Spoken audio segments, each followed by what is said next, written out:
my, it's been like 10 years. Yo. That is everything. Yeah, bro. Oh my gosh. So I used to call her Brooklyn. Yeah. Like her name is Brooke and I used to call her Brooklyn. Oh my gosh. There's only a few people in my life who have ever called me Brooklyn. I really liked it. Hilarious. I'm getting this because it's my name. I can't believe it's been 10 years. I know.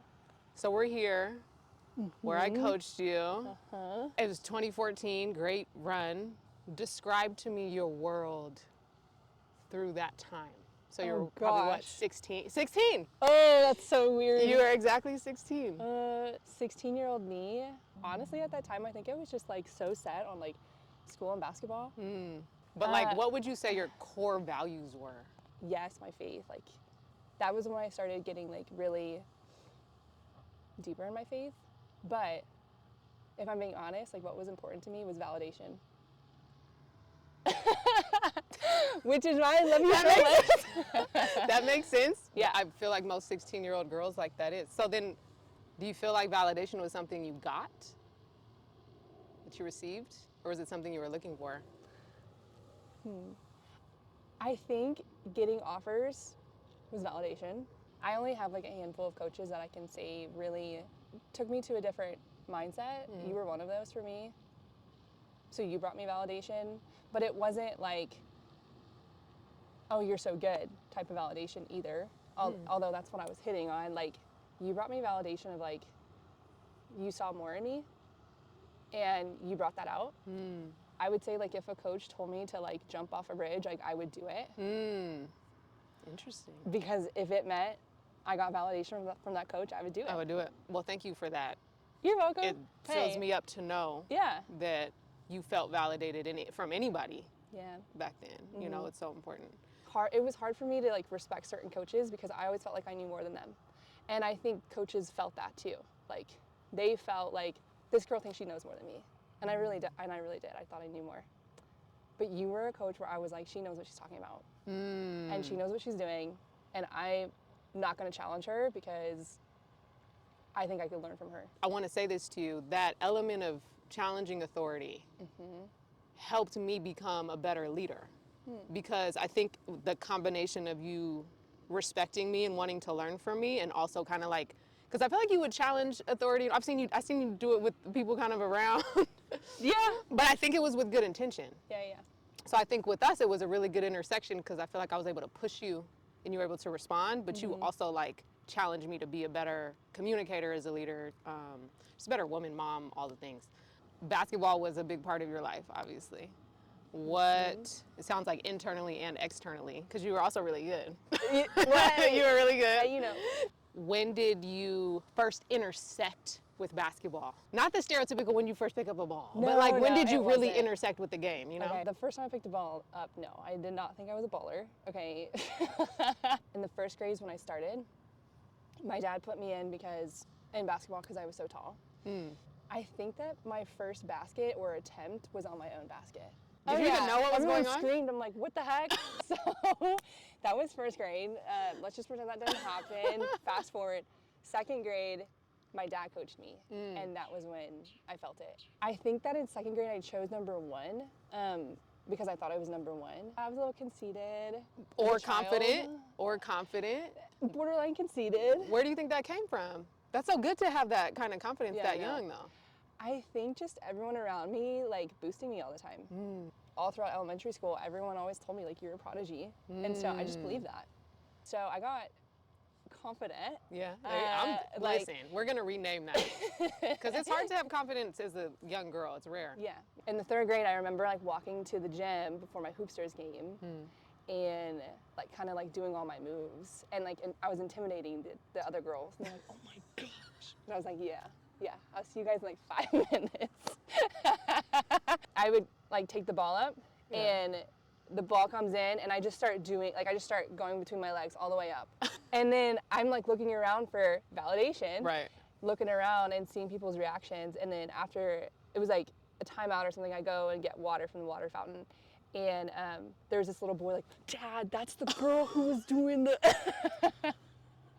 And like, that's such a core memory for me. I always remember that. So, never had a problem believing in yourself from what you remember. Yeah.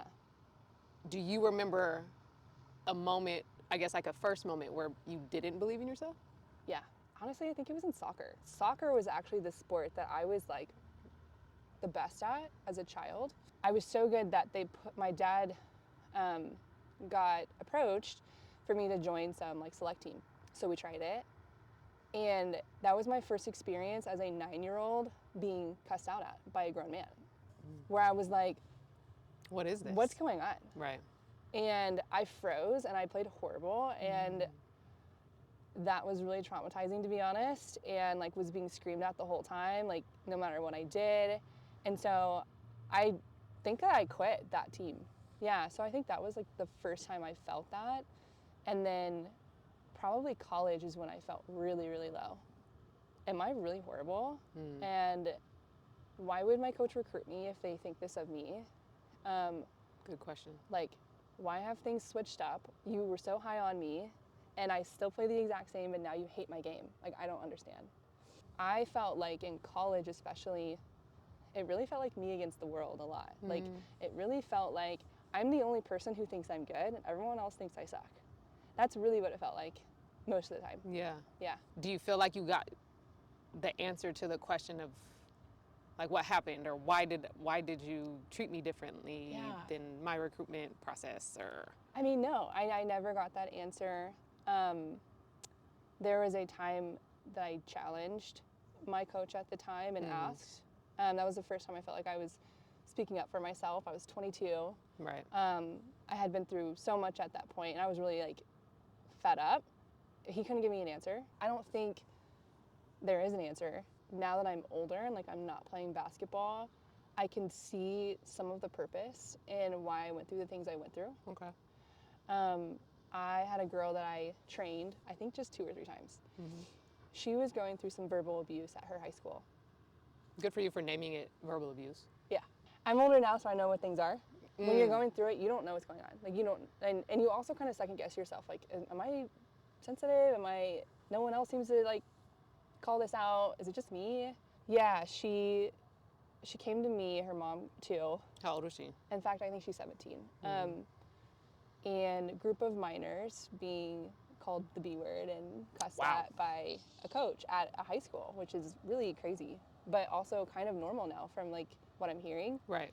And so I just like shared my thoughts, my story. I told her that there's just a few things that you can like control. Your own energy, your own attitude, and your own like perspective. Like, don't allow other people's words to be internalized and taken as truth. Yeah. And so I told her some of my techniques that I had to do when I became a junior and senior in college so that I could still perform well. What were they? It's kind of like building a shield, like a little bubble around you. I would hear the words being said to me, and in my head I would just be like, you're crazy, none of that's true. In real life, I'd nod my head and say, yes ma'am or yes sir. But it was like in one ear out the other, and I would go out and do the same exact thing. And that time it would work, and they'd like, see? And they'd be like, see, if you just listen to me, and I'm like, I just did the same exact thing. If I just blocked you out. Yeah. Yeah, so you found a way to protect your mental space. I would start praying out loud too. I felt like that was pretty powerful. The words that we choose to like say really affect our brain. So I was very cautious of how I said things about myself and to other people too. Yeah. So I have literally used the words like, if someone said something crazy to me, I was like, I don't receive that. This player that I trained just a couple weeks ago, her mom texted me and said, you know, my daughter has decided not to play school ball this year. She didn't want to endure it anymore. Good for her. She stood up for herself, and like, she wouldn't have been able to do that if it weren't for you. And she advocated for herself. So it's like, those are the little pieces, I know, right? And so like, good. Now I see why I went through what I went through, because I wouldn't have had that perspective to be able to like relate to girls who are going through this. I don't know how much you felt like that you couldn't use your voice, but you Yeah. probably weren't being abused in the same way, it sounds like. Yeah. So I guess two-part question. Do you feel like, or do you remember a time where you felt like you couldn't use your voice, like you were silenced, and then a moment where, and it may have been this moment where it's like, oh no, I'm gonna speak up, and you got your power back and your voice back? Yeah, of course. Well, there's a power play for college athletes. Maybe it's a little shifted now, but in my time playing, like, they held the power of my dreams. Like, Well I said. want to play professionally. I cannot play professionally if I don't get in the game, and like I need to get in the game. So if I challenge this coach, they have the power to take away my dreams. It was used too, of like, if you do this, I'm not playing you. If you don't do this, I'm not playing you. Yeah. And sometimes it felt like even if I do what they say, they're still not going to put me in as much as I want or whatever, or give me the opportunity. Yeah. So yeah, of course I felt powerless, especially when there was like empty threats of like, you know, if you tell compliance that I'm breaking rules, then I'll punish you guys with running you to death. Or if you guys tell your parents this, like, I'll take away your scholarship or whatever. Yeah. There were threats at one point of like, you can't tell anyone what I'm doing because I know everyone in this industry, and I'll just tell them not to pay you, not to recruit you, and not to hire you to be on their team professionally. Lots of like fear techniques, I guess, that were used. And the moment that I graduated, I felt like released. Yeah. Like, I felt like now I can speak up, but that was when I felt like you have nothing over me anymore. Right. You know? And I also realized that the threats were empty because I still played professionally. Because you took to Facebook Okay, yeah. when you graduated. And I remember you speaking freely about your experience. Yeah. I think while still kind of protecting the powers at play in some way, because you could tell it wasn't malicious. You weren't like trying to get anyone fired. Like, you know what I mean? It wasn't anything like that. It was just like, I'm reclaiming my voice. I'm actually, now that I'm out of it, the chains are off me. I can probably move better, think better. Yeah. Did you feel like there was things that hit you clearly when you were out of it that you really didn't see inside, or did you always see what was going on when you were in it? I was always aware. If something doesn't make sense, I'm just going to ask a question. Right. And a lot of people don't like that. And so if you are under authority where they don't want to be challenged, or they don't want those questions to even feel safe to be asked out loud, like, you're going to be silenced really fast. Right. I was a transfer, and there was a couple other transfers. I'm very high energy, as you know. Yeah. Very vocal. One of the first workouts we did was running a mile. I was leading the mile and turning around and cheering everyone on at the same time. Like, come on, push, you know. Yeah. And they're like, this girl's crazy. On brand, but Like, yeah. How is she winning and has the energy to encourage and like push everyone? And that was just what I did. I always thought like coaches love that, and a lot of coaches do. But I realized very quickly that like the coach I was under did not want anyone to have the voice except for himself. And so, good awareness. yeah, one of the first practices, me and my teammate Whisper, who's like one of my best friends. Yes, her name's Whisper. I thought you guys were whispering. Yeah. She was also high energy vocal. Right. Like, great person. Like, we were both like the best students on the team as well. Like, we kept the team GPA up. You're welcome. You're welcome. Yeah. She was just awesome. And we were all like, we were trying to like encourage people, but it's like, come on, you know, like, you're better than that. Like, you're good. Right. Like, let's go. Like, just keep going type of thing.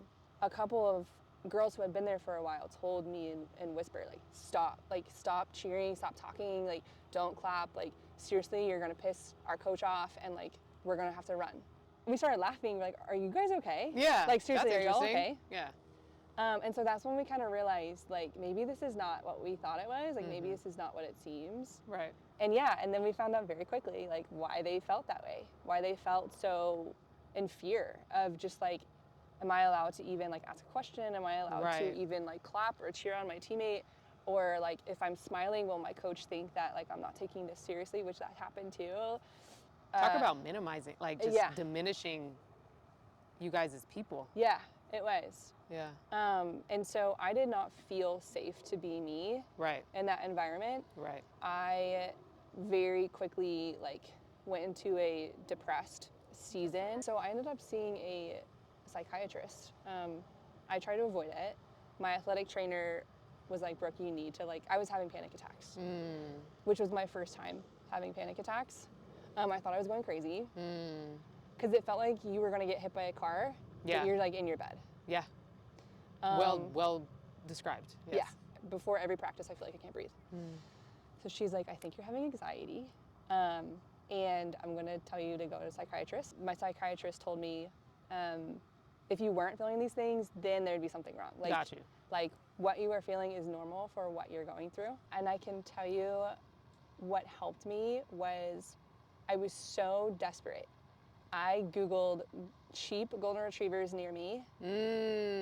Yeah. Good for you. I go out and I pick out Zoe. Now. Oh, it's your dog now? Yeah. Oh, it's your support dog. Yeah. Oh, I love that. Yes. It's a resource. Yeah. So. Good for you for seeking that out. Yeah.